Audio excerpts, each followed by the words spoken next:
I love our team. I love our guys. We've got to, we still got a long way to go. We got to get a lot better, and I believe we will get better. Chemistry and camaraderie is really good right now.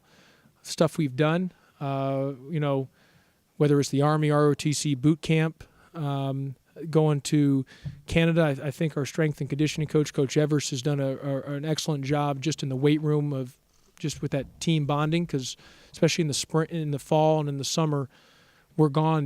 Myself and the assistants are gone so much recruiting that you're not around all the time. So that strength coach is important. He's done a good job on that. But I also recognize we haven't played a game, and that's a lot of times the true character comes out when you're maybe not as playing as much, or a little adversity hits on in the basketball world. So I'm hoping we can continue that good chemistry and camaraderie.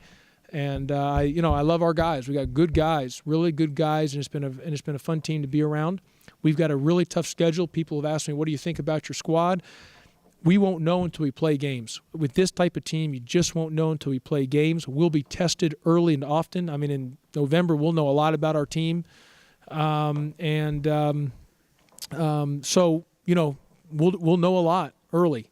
And so we won't get a full read until we actually play competition, whether it's the secret scrimmage, Christian Brothers, and then obviously into regular season competition.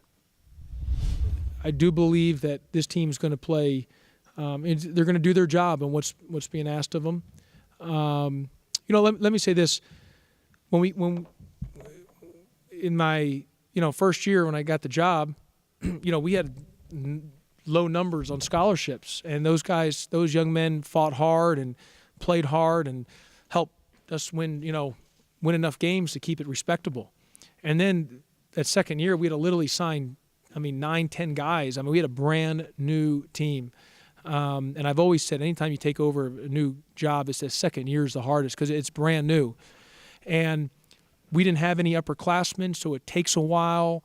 And there's highs and lows, but that second year's group helped keep the program at a very respectable high level, at a very, very high level, at a top 25 level. What I believe this next core can do is now take it to the next level.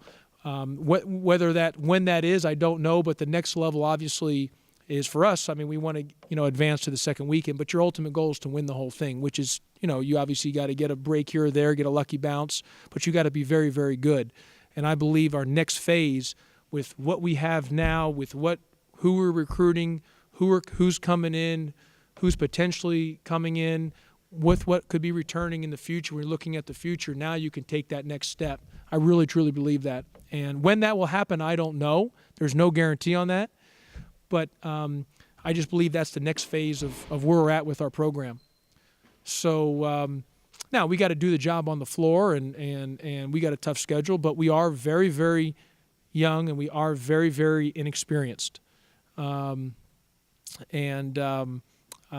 so as good as we did last year, and a lot of the positives, I've said it many times, not to rehash back on it, but to stay in the top 25, 5 top 25 wins, winning Old Spice, sweeping Louisville, getting back to the tournament and advancing, to the third round. The one thing that we talked about, I think the two things is nobody was happy with, myself, the players, media, fans, was one is when there was a run by the other team, we had too many times where it would avalanche on us. And I've said it many times. It went from a 6-point game to an 18-point game minutes, and we didn't recover well. Our recovery was very, very poor in those areas, and I didn't think defensively we were as good as we needed to be in the half court. I thought those two areas, obviously I misjudged shooting last year, but the two areas where we can really, really control is how we handle a run or the recovery of a run, which is very important. With everything we've locked in on has been a key on that. And then obviously defensively, numbers-wise, we just got to be better. Calvin is a guy who's been around. He's tough. He's hard-nosed. Both him and Kedron are thankful for the opportunity. They get a second chance. And what I love about those guys is they don't take things for granted. Calvin will tell you, he's a hard-nosed, tough guy. Will tell you he's so appreciative of just being here. He's appreciative of the media. I mean, just the coverage. And one thing that translates is rebounding. Is rebounding. Rebounding translates, bottom line. One of our things here in what he liked about Memphis was the degree program, what we had here. He's not a guy that's putting all his eggs in basketball. He has other interest in his life, and there's nothing wrong with that. So my concern, as long as he shows up where he needs to be, does his job, works his butt off, does everything that's required. I think it's a little bit refreshing at times that here's a young man that has other interest, and he wants to go to the NBA. That's a desire of his, but it's not something that it's all or nothing. He has serious interest in other areas of his life, academically, and our school has some of those music department degrees that he's very, very high on, and that's very, very important to him. In fact, in all my years recruiting, when we were talking to him and all that, I mean, he didn't even ask anything about basketball. I mean, the only thing he said is, "I'll do whatever you say, Coach." I played my sophomore year at Vanderbilt with a torn shoulder. I had to get surgery, but I never missed a practice, never missed a game. I laid on the line for Coach. I'll do anything. I'll lay it on the line for you, Coach. But I want all the information academically on this certain major. And that's what he wanted to know. That was all his concerns were. It's going to be difficult at times, but I love our guys. I like where we're at. I like their mentality. We still have a long way to go, and we're going to get tested early and often. When you're talking about, whether it's the secret scrimmage who we're playing or it's Christian Brothers, but then into Wichita State, and you're talking about Baylor and all those other teams, Illinois or Indiana State in that field there in Vegas. I mean, we're going to know a lot about us in November. Now that's not make or break the season either way, but it just knows that with our team, we'll see where we can handle. And I really believe for Memphis fans, media, I mean, look, I mean, we all want to win every single game. I think the key thing is if things don't, basketball's a game of runs. The key is going to be the recovery on a run. I think that's what, if anything, frustrated Tiger Nation last year, frustrated me more than anything, cost me so many sleepless nights, was the recovery. I mean, it could be just bam, and then we'd be down by 18, and we just could not recover. It would just avalanche on us. And I truly believe that's not going to be the case with this team. We're going to be better equipped to handle runs. That doesn't mean we're going to win more or be a better team overall, and I can't say that. I do think in that area, because that's been an area that we've discussed constantly about that. Whether it was the UConn game at home, in the tournament, Virginia game, the SMU game at SMU, Cincinnati. I mean, we've all been through it Houston, where it just avalanched on us. That's something that we can't happen. That's not acceptable for me and not acceptable for you or not acceptable for Tiger Nation. One thing I've done is I changed in the spring, which is a credit to my staff, my assistant coaches, and the staff to I think this is, I'm a big believer in discipline, structure, and organization. I believe in that thoroughly, and I believe if someone messes up, they need to be held accountable. I believe in that. The difference is starting in the spring, if somebody messed up, he was held accountable along with his teammates. So it just wasn't him anymore. And in my first 5 years, I always disciplined the individual. Now, sometimes you guys would know the discipline, if it was suspensions or dismissal or holding them out of games or first halves, whatever it may be.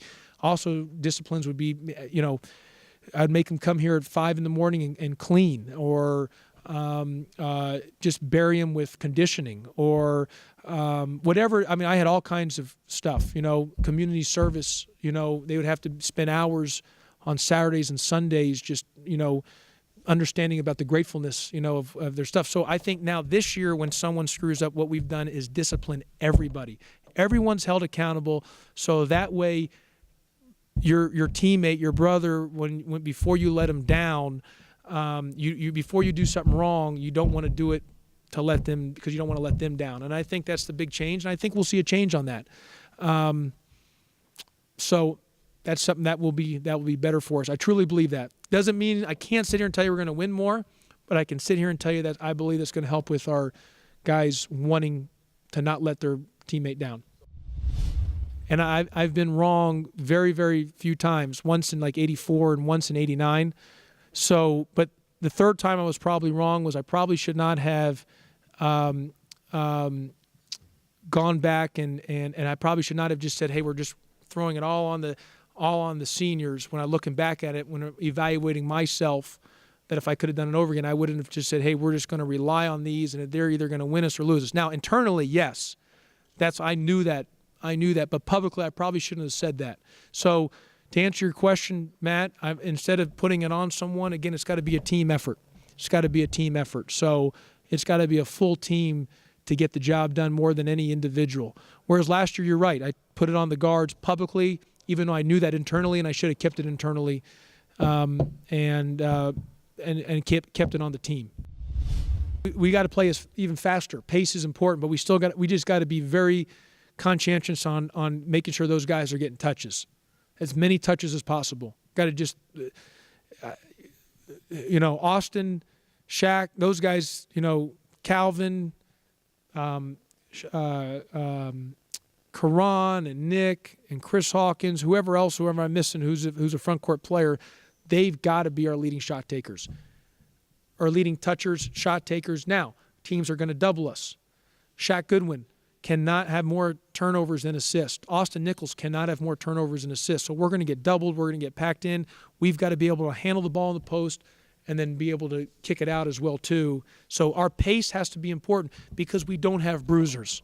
We've got runners, and we've got to utilize our runners by letting them run, spacing, and throw it to them off the run and playing that way. Yeah, the Memphis Madness is a few things. It's not a moneymaker event. This is just to offset some cost. Also, the forum wanted to have some structure in there, just as in terms with the seating and everything. The other thing is it is a Memphis Madness. It's a critical event for us. We're having some elite high-level recruits in the 15 class, 16 class, 17 class, 18 class. For a lot of these guys, some of them are going to make a decision before they ever have an opportunity to watch us play in an actual game. So that's why having the FedEx Forum packed is very, very important for some of these prospects. It's their only time they'll ever get to see the FedEx Forum. And how we can help in recruiting legally is to pack the FedEx Forum. And that's the best way we can do it. So to having that place packed, doors open 5 p.m., which will be autographs. Regarding Rick Ross, it will be appropriate for all ages. And he'll perform not just one song, multiple songs. And if you come and see your Tigers, get autographs, meet the Tigers, see us do some things, there'll be obviously former players, and it'll be a good evening, early enough that you can. It's not so late either, so it's a good timing.